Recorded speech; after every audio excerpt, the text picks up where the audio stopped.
আমাদের গ্যাস বিক্রি করতে হবে, আমি রাজি হইনি, ক্ষমতা আসতে পারিনি। বড় বড় দেশের কারবার কি আর করা যাবে, কিন্তু দেশ বেচে ক্ষমতায় থাকা বঙ্গবন্ধুর কন্যা তা করতে পারে না।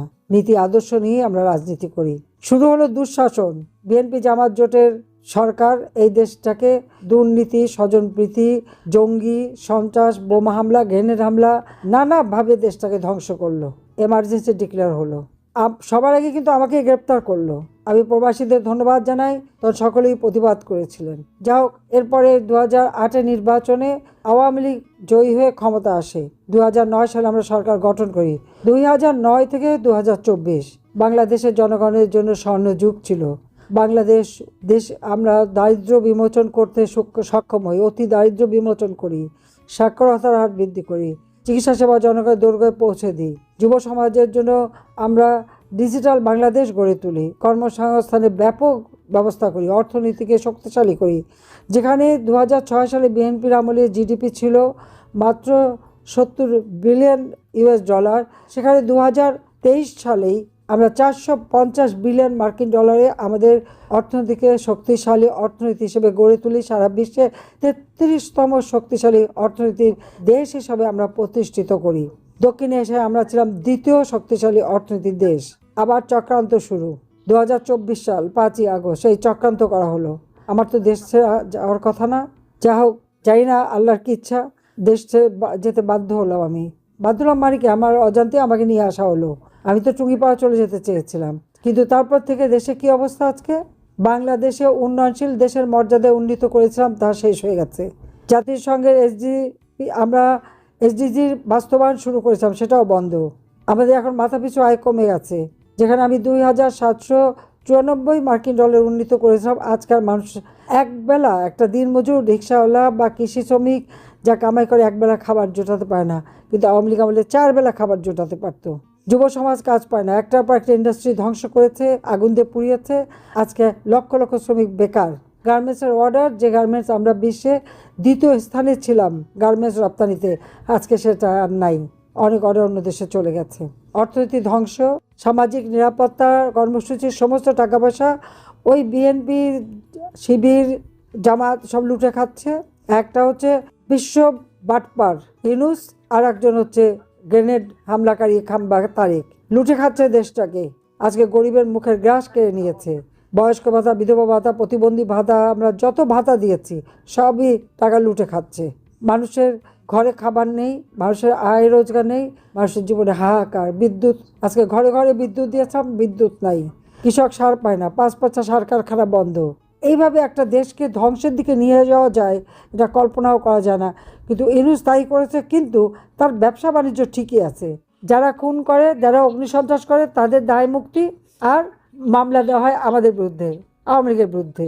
এই একটা ভালো খেলা তারা শুরু করেছে। কোনো মামলার কোনো মাথা মুন্ডু নাই, কিন্তু দিয়েই যাচ্ছে, রায়ও দিয়ে দিচ্ছে। অথচ আমরা জানি না কি অপরাধ।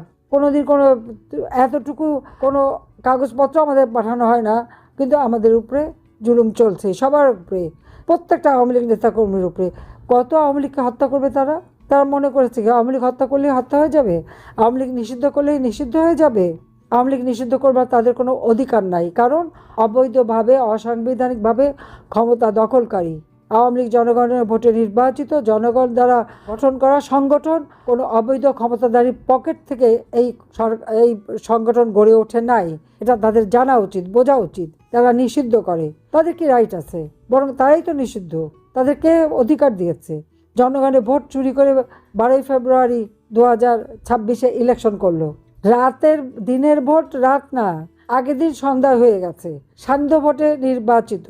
এখন তারা ক্ষমতা পেয়ে আরও দ্বিগুণ উৎসাহ অপরাধ করে যাচ্ছে, লুটপাট করে খাচ্ছে, আর আওয়ামী লীগের নেতা কর্মীর উপর অমানবিক অত্যাচার চালাচ্ছে। এই অত্যাচার বন্ধ করতে হবে। আওয়ামী লীগের উপরে কোনো নিষিদ্ধ করা চলবে না। কাজে এই নিষেধাজ্ঞা প্রত্যাহার করতে হবে। আওয়ামী লীগের সমস্ত নেতা কর্মীকে মুক্তি দিতে হবে। মিথ্যা মামলা দিয়ে হয়রানি করে রাখছে, চিকিৎসা দেয় না, অসুস্থ হয়ে পড়ে আমাদের নেতারা। একের পর এক মানুষকে খুন করছে কারাগারে, জেল হত্যা সমানে চালিয়ে যাচ্ছে। 150-এর উপর আমাদের নেতা কর্মী আজকে তাদেরকে খুব কায়দা করে হত্যা করে। যখন একেবারে মুমূর্ষ হয়ে যায় তখন বের করে দেয়, তারপরে তারা মারা যায়। এইভাবে একের পর এক হত্যাকাণ্ড চালাচ্ছে। তারা জেলখানার ভিতরে খাবার দেয় না, পোকাওয়ালা খাবার দেয়, চরম নির্যাতন চালাচ্ছে। আমি ধন্যবাদ জানাই আমাদের প্রবাসীদের সহযোগিতায় আমাদের অনেক নেতাকর্মী বা তাদের পরিবাররা অন্তত খেয়ে পড়ে বাঁচতে পারে। এখন ঘর বাড়ি ব্যবসা প্রতিষ্ঠান চাকরি বাকরি সবই শেষ করে দিচ্ছে, অর্থনৈতিকভাবে পঙ্গু, আর তারপরে তাদের উপরে তো জুলুম অত্যাচার মামলা চলছেই। সারা বিশ্বে আপনাদের দাবি তুলতে হবে, সকল বন্দীদের মুক্তি দিতে হবে। আর আওয়ামী লীগকে নিষিদ্ধ করবার কোনো অধিকার কারো নাই। আওয়ামী লীগ আছে, আওয়ামী লীগ থাকবে। কাজে আমি এইটুকু বলবো, সবাই ঐক্যবদ্ধ হয়ে কাজ করেন এবং আপনারা যে যেখানে থাকেন এই যে দুঃশাসনের বিরুদ্ধে সোচ্চার হন। আর ওই বাটপার বিশ্ব বাটপার ইউনূস আছে, আর ওই গ্রেনেড হামলাকারী অস্ত্র চোরাকারবারী তারেক, এদের হাত থেকে দেশ ও জাতিকে রক্ষা করবার জন্য সকলে ঐক্যবদ্ধ হন, জনমত সৃষ্টি করেন এবং বিশেষ করে আমাদের নেতা কর্মীরা যাতে অচিরে মুক্তি পায় তাদের মুক্তি চেয়ে সংগ্রাম গড়ে তোলেন। সবাইকে ধন্যবাদ। জয় বাংলা, জয় বঙ্গবন্ধু, বাংলাদেশ চিরজীবী হোক। খোদা হাফেজ। তো আজকে এই পর্যন্তই, কিন্তু প্রশ্নগুলো এখানেই শেষ নয়। এই দেশ, এই রাজনীতি, এটা আমাদের সবার। আপনি, আমি, আমরা সবাই মিলে গড়ে তুলব সচেতনতার একটা মঞ্চ। আপনার ভাবনা, আপনার চিন্তা এবং আপনার মতামত আমাদের দরকার। তাই কমেন্টে লিখে জানান এই মুহূর্তে আপনি কি ভাবছেন এবং আপনি কোন দিকে তাকাচ্ছেন। রিপাবলিক অ্যান্ড পলিটিক্স কেবল খবর বা বক্তব্যের জায়গা নয়, এটা একটা ভিন্ন মতের প্ল্যাটফর্ম। এখানে প্রশ্ন করার সাহস আছে, সত্যের পেছনে ছুটে চলার স্পর্ধা আছে। চ্যানেলটি ভালো লাগলে অবশ্যই সাবস্ক্রাইব করে পাশে থাকুন, কারণ একটা ক্লিকেই হতে পারে হাজারো অন্ধকার ভেদ করে আলো খোঁজা শুরু। ফিরছি পরের পর্বে আরও খোলামেলা বিশ্লেষণ নিয়ে। সে পর্যন্ত সবাই ভালো থাকুন, সুস্থ থাকুন। আল্লাহ হাফেজ।